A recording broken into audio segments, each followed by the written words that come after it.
Hi everyone, welcome back to my channel. Uh, in my last video, I had spoken about the right to the pursuit of happiness.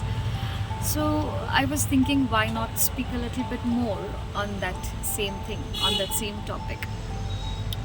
So, while I was thinking about it, there are certain things that we admired in some people. Uh, you know, and one of those things has turned out to be this freedom to marry for love. For example, uh, if you fall in love, you are free to marry. There was a time when arranged marriages were quite common. That was actually followed in the culture, and it's our parents who would select our soulmates for us, somebody who would be good for our future, for our family's future, and accordingly, a person was selected. Later, there came an idea of the freedom of marrying somebody for love. Now, as humans grew, as people started to become more social, we started to learn that as we become more social, we are exposing ourselves, we are showing what we are. And as we show, there are certain people who might admire what we are. You get me? So, whatever it is, however we are, like in the flaws and as in the positives, there are people who might admire that, we are as raw as we can be. And seeing that people can admire that creates a kind of happiness inside us and a realization that this person accepts us as we are, so there will be no issues of living with this person in the future. And then we select, there comes a time when we select that person as our soulmate, and we are luckily we are having we got the freedom of marrying for our love. So that became a good way of expressing ourselves. There is also a belief for increase in the belief of the right of pursuit of happiness. Now, this topic which I'm talking about,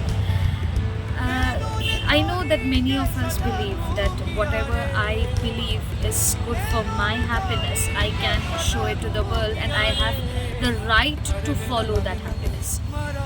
But it is, I have a feeling that it is restricted to certain aspects of this world, the certain concepts of this world.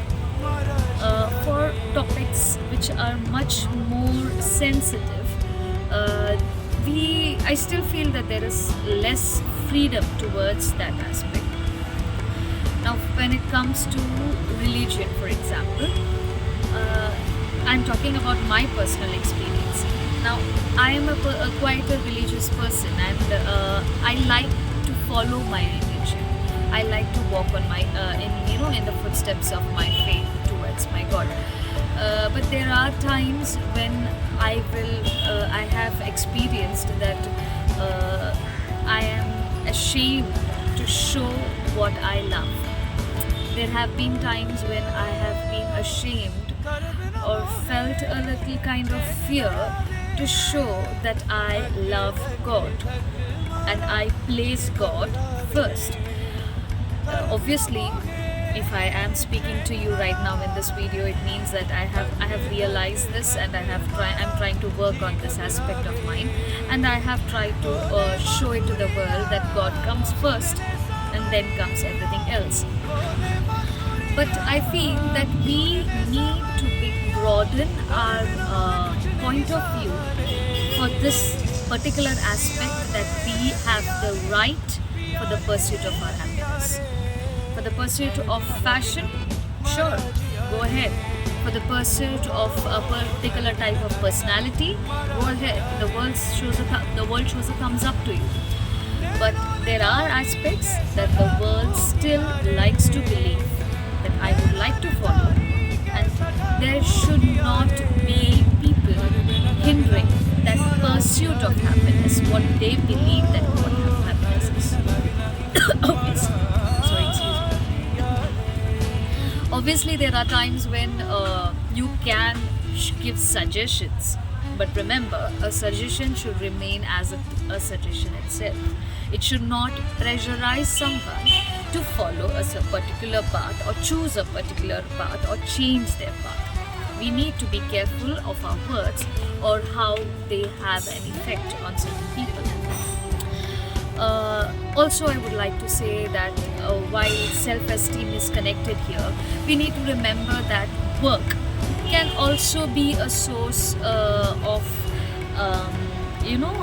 self-expression and self-fulfillment. We believe when it comes to our country, not particularly our country, but where we live, there are times when we believe that work is work.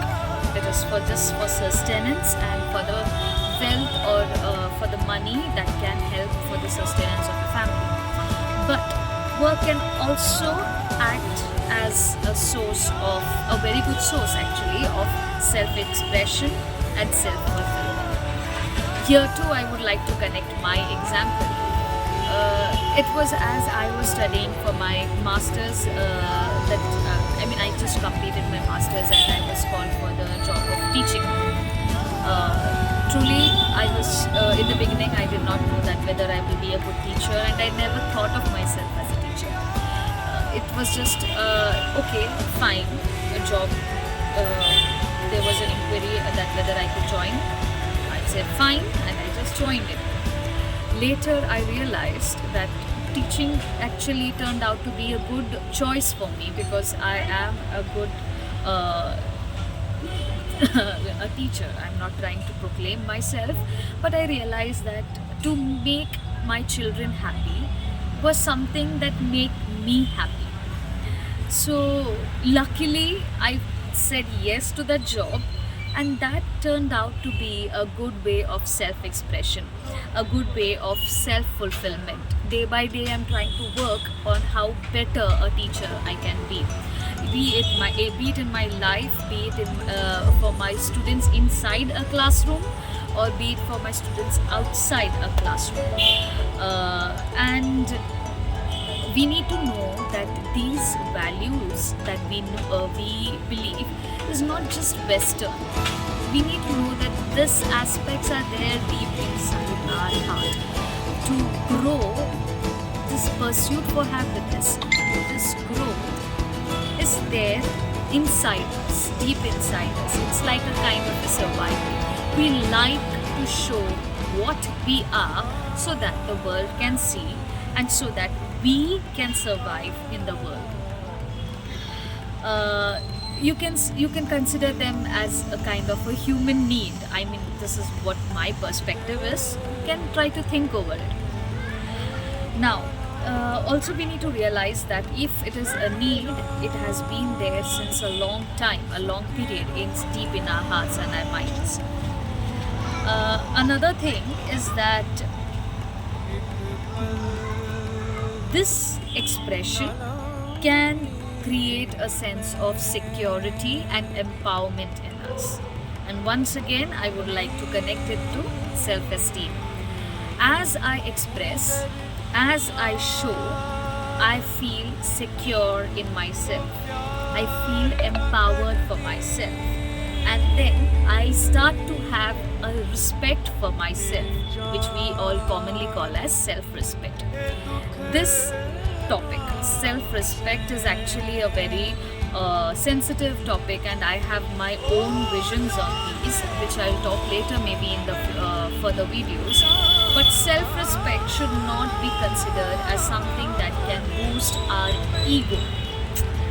This is my perspective.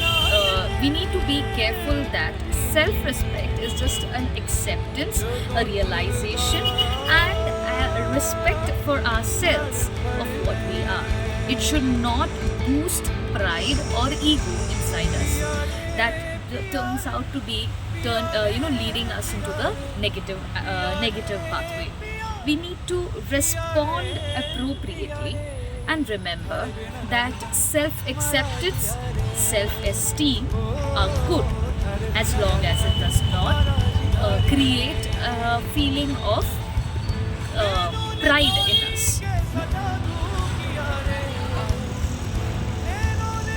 care of ourselves. As soon as you realize that or you accept that there are negative parts in me, you start to work on it and you start to take care of yourself, trying to increase or increase in the positives and decrease in the negatives. So you are trying to take care of yourself here. So that becomes increasing as becoming better as a person.